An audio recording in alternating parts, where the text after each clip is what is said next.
Aujourd'hui, je vais vous présenter un portail naturaliste que beaucoup connaissent, je pense, Faune France.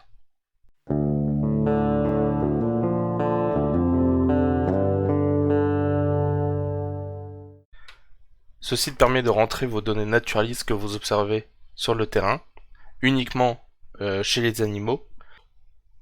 Vos données vont pouvoir favoriser la connaissance et la protection de la biodiversité, notamment en contribuant à différents programmes européens comme le portail ornithologique européen, le programme Wetland et différents atlas comme les atlas européens des oiseaux nicheurs. Vos données vont également contribuer à des programmes nationaux comme le suivi temporel des oiseaux communs, le suivi hivernal des oiseaux communs, l'évaluation des populations des oiseaux communs et des différents atlas de répartition, mais également à différents programmes de recherche comme sur le vulcain qui est un papillon, et pour l'élaboration des PNA, donc les plans nationaux d'action, et également pour définir les périodes de chasse. Maintenant, je vais vous montrer un peu comment on rentre nos données. Donc, au début, on nous demande l'endroit de l'observation. Donc, soit en tapant du texte. Bon, par exemple, si je vais taper Marseille, va ressortir tous les lieux où le mot Marseille revient. On peut donner aussi les coordonnées géographiques, longitude, latitude. On peut choisir directement la commune. Donc, si on tape Mars, il y aura toutes les communes qui vont commencer par Mars, ou en choisissant les données, enfin les lieux liés à notre historique. Donc comme moi, ici je vais choisir lycée agricole.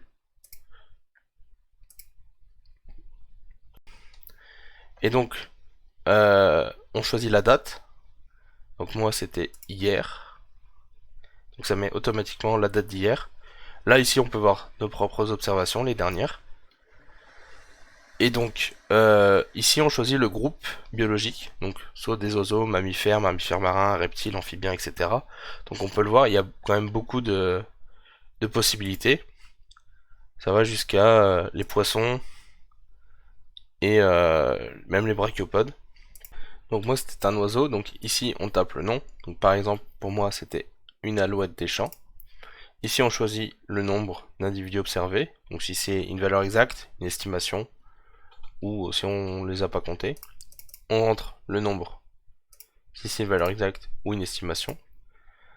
Ici on peut rajouter de la donnée, donc par exemple séparer cette observation en plusieurs groupes, s'il y a eu des jeunes, s'il y avait des sexes différents, si certains ont été vus, d'autres entendus par exemple. Donc ici on voit les conditions, donc vue, en vol, posé, si on les a eu en main ou contact auditif. Ici les âges, donc assez poussé avec le nombre d'années, et le sexe, donc mâle, femelle ou type femelle.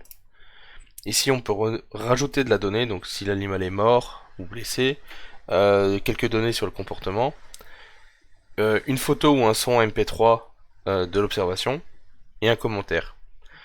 Après, en cliquant sur suivant, très souvent il nous demande un code Atlas, donc moi je le maîtrise pas, je vais pas vous le montrer. Souvent moi j'en mets pas, ce qui est possible.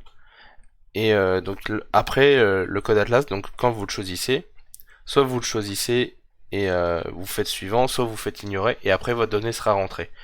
Je vais pas vous montrer mes données, enfin le fait de rentrer mes données, parce que je l'ai déjà fait, et c'est assez chiant. Je veux pas vous infliger ça, donc les voici. Et c'était sur la parcelle de où j'effectue mon stage. Je passais pas très loin, j'avais quelque chose à vérifier, donc j'en ai profité pour faire quelques observations. Et donc maintenant, je vais vous montrer comment on peut consulter des données. Donc là, donc la consultation des données, donc que l'on trouve ici. Donc ça marche un peu comme le fait de rentrer les données, donc on peut choisir les taxons. Mais on a plusieurs choix, donc la période également on peut la choisir. Donc prendre toutes les données enregistrées, donc à partir de 1902, soit sur une période qu'on peut définir plus facilement ici. Le début de la saison, donc printemps, été, etc. Ou les X derniers jours. Donc là, je vais prendre les 5 derniers jours, je vais pas changer. Donc après, les espèces, donc là, sur les différents taxons, donc soit tous les oiseaux ici, seulement, je sais pas, l'accenture alpin, seulement les espèces, donc avec des statuts que le site définit, donc très rares, rares, etc. Ou même les familles d'oiseaux. Ici, on peut choisir le lieu. Donc, on va choisir juste. Tiens, ils me mettent quoi? Ille-et-Vilaine. On va prendre juste l'Ille-et-Vilaine. Là, des restrictions, comme l'altitude, les codes Atlas encore. Seulement les données de mortalité, si par exemple on effectue un travail de recherche sur la mortalité d'une espèce. Et après, on peut choisir comment vont être retransmises les données. Donc soit par liste, donc avec les dates, liste d'espèces. Donc là, ça va regrouper toutes les espèces. Et après, on peut demander le nombre d'individus, le nombre de données. Le nombre de données, c'est par exemple 4 personnes vont voir 10 fois la même espèce. Le nombre de données, ça va être 4. Le nombre d'individus, si ces 4 personnes ont vu euh, à chaque fois 10 fois la même espèce, on va avoir 40. La synthèse, je sais pas trop ce que ça donne. Et après, les graphiques, pareil. Je j'ai pas encore poussé la chose très loin. Et donc là, après, on fait chercher. Et donc voilà, on a sur l'Ille-et-Vilaine, donc le 35, toutes les espèces d'oiseaux observées les 5 derniers jours. Et donc avec les effectifs qui ont été observés. On voit le pourcentage que ces effectifs représentent sur l'ensemble des données que le site nous a retransmis. Et de quand date la dernière donnée. Et donc on peut voir qu'il y a eu 137 espèces d'oiseaux.